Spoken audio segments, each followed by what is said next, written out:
le sauve. Il sait qu'à tout bout de champ, il va le sauver. Moïse a tenu ferme, comme voyant celui qui est invisible. Quand tu vois Dieu dans ton combat change. Alléluia. Quand tu vois Dieu dans ton combat change. Il y a toujours plus dans l'invisible que dans le visible. Élisée disait ceci: ceux qui sont avec nous sont plus nombreux que nous. Dans le visible, on voit le danger, mais dans l'invisible, on voit la victoire. Dans le visible, nous voyons le danger. Nous voyons l'obstacle. Mais dans l'invisible, nous voyons la victoire. Ah oui, parce que la foi nous permet de prévisualiser. C'est-à-dire que je ne suis pas ce que j'ai envie d'être, mais je prévisualise déjà que je serai ce que je suis. Je dois devenir ce que je veux devenir. C'est ça la foi. Parce que je suis un homme qui a un regard très poussé, très avancé. Et donc, je me vois déjà. C'est-à-dire que si je suis guéri, on me dit par exemple que j'ai le cancer. Mais ça, c'est que quand on te dit déjà, quand le médecin proclame déjà que tu as le cancer, mais je vous assure que moralement, tu es stabilisé. Ah oui, tu es stabilisé. C'est vrai qu'en tant qu'humain, il y a des réactions. Mais, si tu connais le monde naturel et le monde surnaturel, il y a quelque chose qui peut se passer. Il y a beaucoup de personnes qui ont été guéries du cancer. Même si le médecin a dit, Dieu savait que tu avais le cancer. Mais la réalité n'est pas la vérité.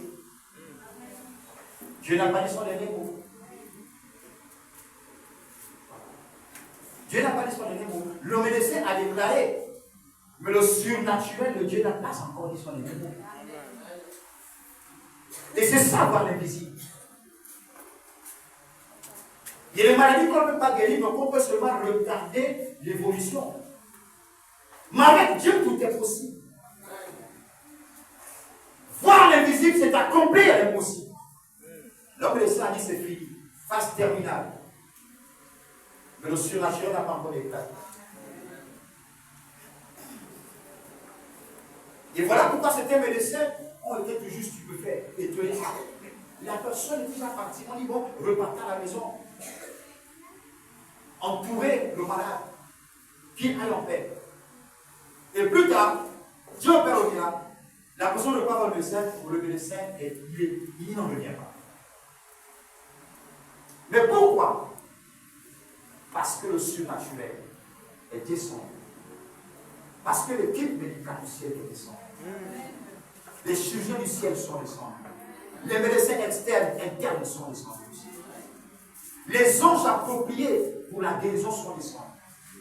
Mesdames et messieurs, lorsqu'on nage dans le surnaturel, tu deviens un danger potentiel pour toi. Apprenons à marcher dans le surnaturel.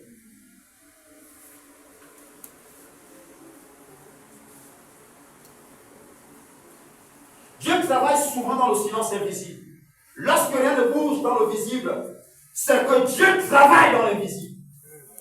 Tu penses que rien ne bouge. Tu as prié, tu as jeûné. Tu penses que rien ne bouge. Mais laisse-moi te dire, même si physiquement rien ne bouge, dans le spirituel, quelque chose est en train de bouger. Outrepassons les yeux naturels. Le problème, c'est que nous devons comprendre que Dieu a son timing. Dieu a son temps qu'on appelle le temps Kairos. On peut prier, on peut gêner. Quand le temps de Dieu n'est pas arrivé, aucun miracle ne se produira. Rien ne se passera parce que Dieu attend son temps qu'on appelle le temps Kairos. C'est-à-dire qu'un temps bien limité, un temps bien qu'il a réservé, durant lequel il va manifester sa gloire. Et souvent, Dieu agit là où nous n'y attendons pas. Quand on pense que c'est fini, c'est bousillé, c'est là où opère le miracle. Voilà pourquoi on parle de miracle. Le miracle intervient là où s'arrête la limite de l'homme. Oh, lorsque Moïse sort avec le peuple de l'Égypte, tout le peuple commençait à trembler. Mais Moïse, qu'est-ce que tu nous as fait? Il était préférable pour nous d'être esclaves chez Pharaon. Maintenant, tu nous amènes ici pour que Pharaon et son armée viennent terminer avec nous. Pourquoi? Parce que quand ils arrivent, ils sont butés. La mer, là, ils font comment? Mais Moïse avait les yeux de l'esprit. Moïse avait les yeux spirituels. Moïse avait transcendé. Il avait une dimension. Là où les autres voyaient de l'eau, lui voyait les eaux séparées complètement. Oh my God. Il n'avait pas le regard de ce peuple-là. C'est la raison pour laquelle tu vas dire, lève ton bâton et frappe sur les eaux. Et les eaux se divisent. Moïse avait un regard au-delà du regard naturel.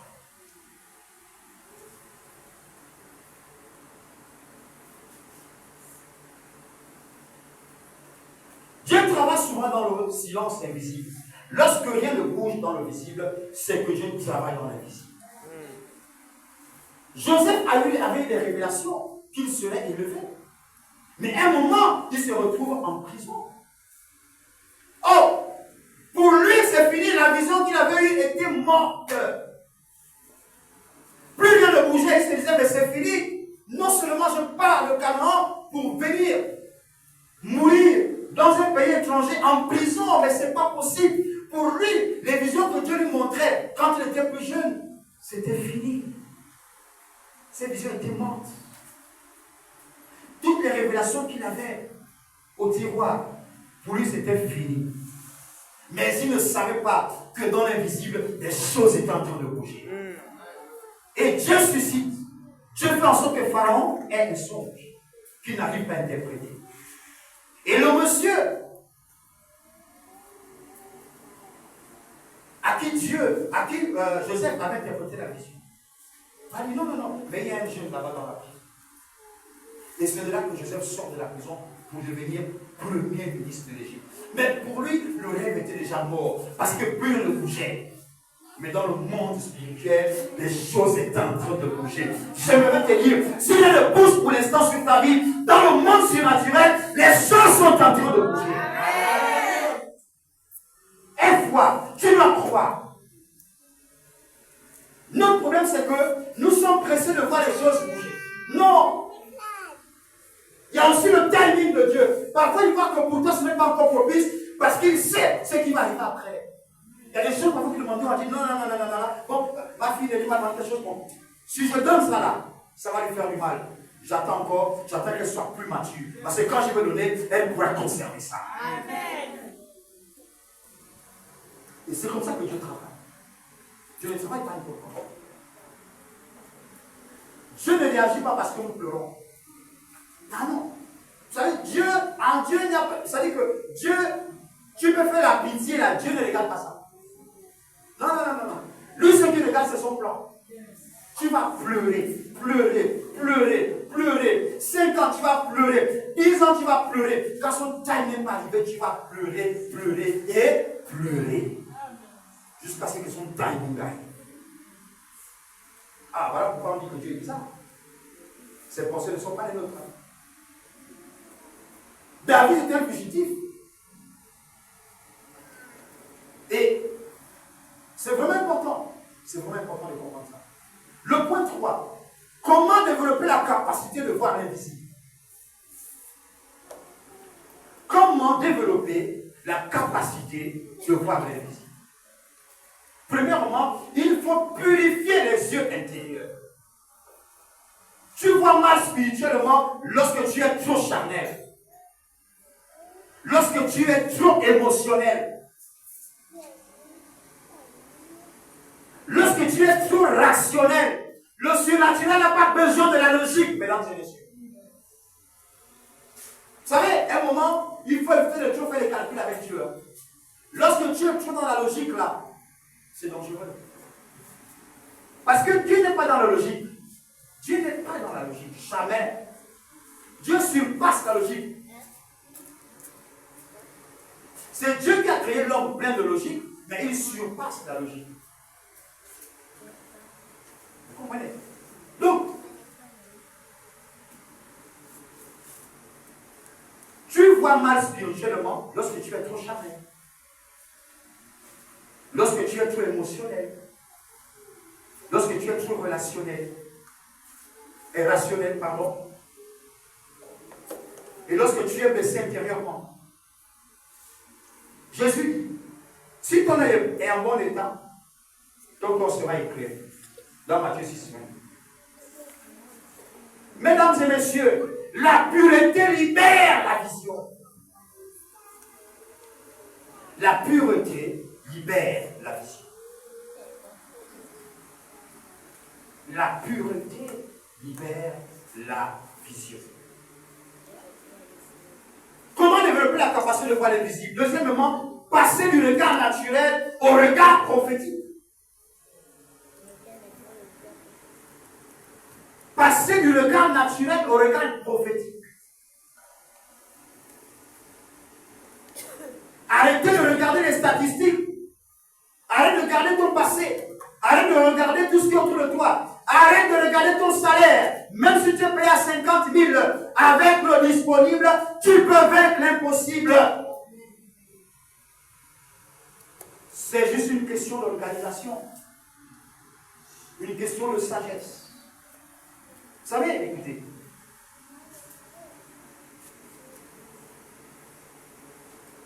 Souvent, on a l'impression que